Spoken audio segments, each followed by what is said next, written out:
I've never been a fan of trains. Something about the way the tracks carve through miles and miles of land without caring to stop until they are good and ready. It just seems obstinate. Gabe's the complete opposite. He's got this romantic notion about them, like some manifestation of adventure and freedom. So when he proposed a weekend hiking expedition along an abandoned old railway in the Pennsylvania backwoods, his words, swirling with all the dramatic flair his liberal arts degree had imbued in him, I went along with it. Because that's what you do when you share a one-bedroom apartment with someone whose enthusiasm makes up for your own chronic ineptitude with living fully. Imagine, Gabe said, kicking a small stone with the tip of his boot, it echoing starkly against the silent trees. This used to be a lifeline, you know, back before any of us ever thought to leave New York to find out what silence sounds like. I had imagined it, but I looked engaged, nodded in exaggerated agreement. It was hard not to be charmed by Gabe. Despite the setting sun casting long shadows that said warnings I refused to interpret, his hand kept mine warm through the thin fabric of our gloves. Comforting, almost enough to blunt the creeping sensation that the forest was less secluded than it seemed. At one point, I turned around and squinted against the fading light. Trees reared up like guards fencing an arena. "You know," I said, "they never show you how rough trees can look when you're standing too close." Gabe grinned at me. "That's your city soul speaking, Iris. We're breathing the smoky spirit of pseudo-wilderness." "Pseudo-wilderness?" I lifted an eyebrow. "You've been hanging out with Carl from your poetry group again, haven't you?" Gabe shrugged, sheepish. "Don't judge. His cat can almost recite T.S. Eliot." Almost sounds more terrifying than I anticipated.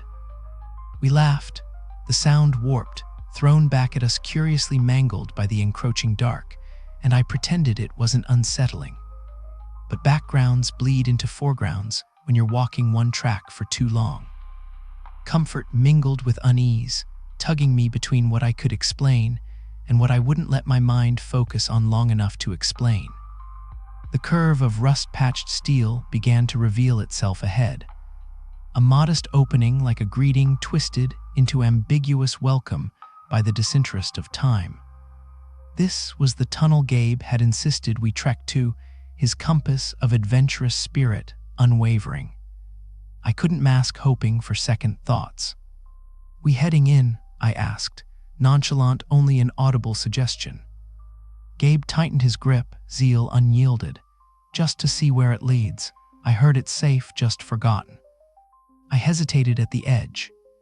Defunct railway markers loomed somewhere in my periphery, and the forest buzzed with readiness as darkness settled. Did the air smell a little damp, or was atmospheric enthusiasm leading me to cul-de-sacs of potential fear? The conversation slipped between us in the quiet. "You ever get the feeling," I ventured, "that something waiting out there beyond what we can see?" He bumped my shoulder softly with his, chasing the thought away. "We write our own stories, not follow old ones. Let's go." Together we stepped past the lip of the tunnel's entrance. Ancient stone arched overhead, swallowing the sound of our boots on gravel. The acoustics changed, almost as if silence shifted beneath its weight, reshaping space with subtle authority. I thought I heard the echo of something impossibly beyond, but again, who could tell but wanderers in a place that pretends to be sleeping? Gabe pointed ahead. "See that? It's all about perspective. You just need different light to know tunnels end with open skies." We were part shadow now, softened by the curl of forgotten railway, our path continuing even as it dared my doubts to follow. The air felt damp and heavy in the train tunnel, pressing against my skin like a cold, dense fog. I could hear the echo of my own hesitant footsteps, an eerie metronome that kept pace with my heartbeat. The darkness seemed to stretch forever down the track, an endless void that swallowed the weak beam of my flashlight. Beside me, Carla leaned against the rusted tracks, rubbing her arms for warmth despite the humidity. can't believe you talked me into this, she said, her voice strained and tinged with an edge of fear she tried hard to hide.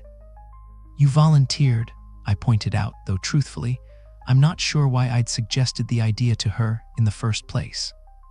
Perhaps it was her willingness to leap into the unknown, a quality of hers I'd always admired, even during our years in college, when wild plans seemed exhilarating rather than perilous. We both turned at the sound that came from somewhere up ahead, an unmistakable shuffling, like something caught between footsteps and a dragging shuffle. It was the fourth time we'd heard it in as many hours, and it never seemed to get any closer. I am starting to feel like we're going in circles, Carla said, my unspoken fear giving shape in her words. I nodded, though the notion was absurd. Train tracks don't loop like that. And the map, a single straight line. We'd entered by the old entrance on a dare from some unmentioned third party seeking an urban legend that promised strange sights. But now, hours in, there was only darkness. Darkness and that sound. We walked further, our eyes straining to adjust every time we switched off the flashlights to conserve batteries. In one of those unlit moments, the shuffling came again, louder from everywhere at once, like someone or something had briefly breathed alongside us. Carla fumbled with her flashlight in the dark, emitting a nervous laugh. It's just wind, right? Wind didn't move like that, didn't whisper your name in decaying voices, but I nodded. Definitely. Weird acoustics in here, probably. We'd gone quiet, conserving words now, as if saving them for when we'd really need them, when the noise turned from taunting to tangible. A structure loomed just beyond the flashlight's reach, a series of low arches set into the brick walls, as though crafted to hold something in, or keep something out. It was then we saw them, the faded chalk marks, symbols half obscured by time and perhaps other hands, their meanings elusive and half-remembered from high school occult clubs. Carla and I shared a look. "What do you think?" she asked, her voice quieter than before, almost swallowed by the oppressive gloom. "I think we should keep moving," I replied. An instinct that felt primal told me this wasn't a place demanding curiosity. It demanded respect, or perhaps dread. The strangest thing was that the tunnel itself seemed alive in some unfathomable way, responding to our presence. The faint echo of our movements teasing the atmosphere like a predator watching silently, patiently. As we pressed onward, each step felt slower, like the air itself had grown heavier, turning our progress into a struggle. Resting a while, I glanced over at Carla. Her eyes were wide, pupils dilated in the dim light. "Do you feel it, or am I losing it?" I shook my head. "No, it doesn't seem right." What could it be? Something to do with the track, a gas leak? I couldn't figure it out. Carla tilted her head, listening to another shuffle, her expression shifting to resolve or resignation. "Maybe we should go back." "We've been trying to," I said, exasperated. The thought of turning felt entirely futile, like trying to outmaneuver your shadow. Maybe we never should have stepped inside at all. Together, we huddled in the oppressive black of the tunnel, waiting for a sign or something that would imply that we weren't utterly alone, or worse, that we were.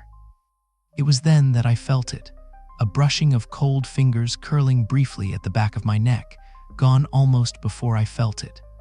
I met Carla's gaze. Her expression had transformed, a terrified understanding mirrored there that she couldn't explain either. That look told me she'd felt it too. "We can't stay here," I said again, more a plea than a command, my voice cracking. Without another word, we started forward again, the flashlight flickering to the rhythm of our skittish heartbeat. The unknown presence didn't follow, it anticipated our every move. Step by step, it wasn't just the darkness or our dwindling hope that clung to us. It was something else, something we couldn't see or touch, yet its presence was undeniable. The tunnel was more than an endless path. It was a question, a puzzle, a trap. The shuffling stopped, silence as close to absolute as I have ever known. and in that silence, the tunnel said its mystery, an unending echo we couldn't escape. The darkness had weight to it, sitting heavily on our shoulders as we trudged through the train tunnel that refused to end. It's a psychological toll, this never-ending walk down iron-laced tracks. We started out as eager explorers, or idiots, depending on who you ask, ready to uncover the secrets of this infamous Pennsylvania tunnel known for making fools out of those daring to tread its length.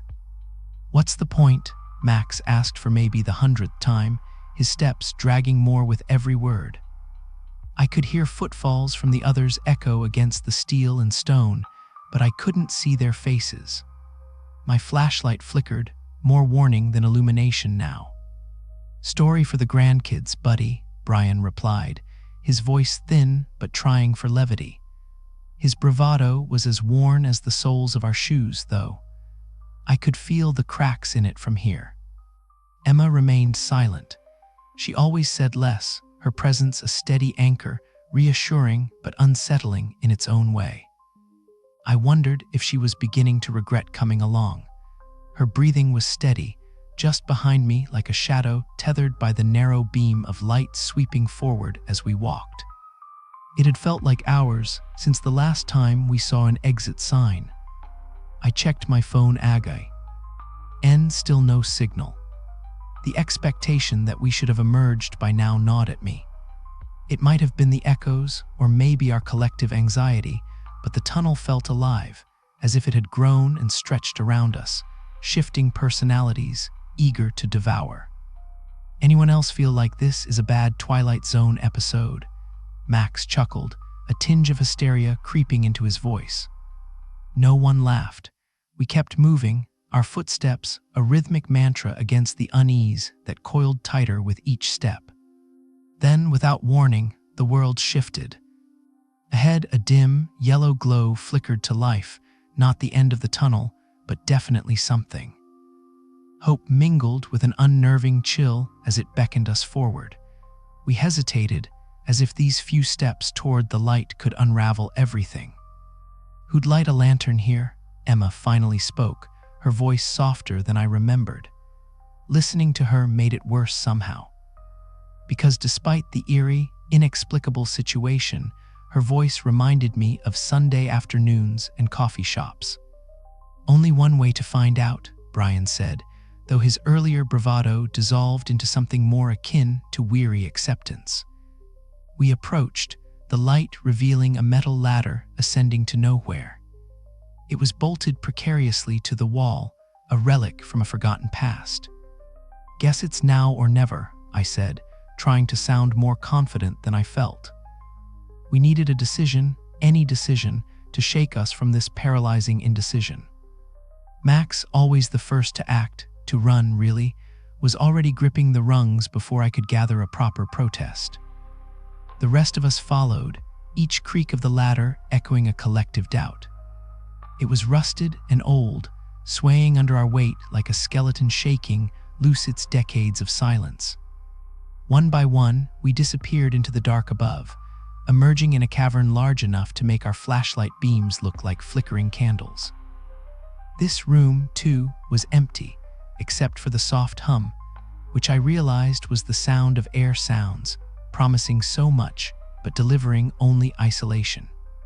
And there, almost hidden in the far corner, lay the unsettling element, a shoe, child-sized, scuffed, and abandoned. It lay there accusingly, asking questions none of us could answer. Emma picked it up, cradling it like the ghost of a question we'd never have the answer to. I watched Max, saw him swallow, saw Brian run a hand through his hair for the umpteenth time. "What now?" Emma asked, and in her voice was the question, the fear, the unspoken dread all of us felt but couldn't articulate. "We find another way out," I said finally, the words sour on my tongue. As we turned to leave, back into the tunnel that claimed time and space like a myth, the shoe remained. A ghost, a memory. A reminder that the line between the known and the unknown was razor thin. We descended, retracing broken echoes, counting steps toward a world we hoped still existed outside. There was a tangible weight to our silence, each of us cocooned in personal thoughts. I tried not to imagine whose foot once fit in that shoe, or what stories lay cocooned beneath layers of grime. But as we walked, the image lingered, haunting in its simplicity, the mystery weaving itself into the fabric of our memories, a reminder that some fear never fades completely.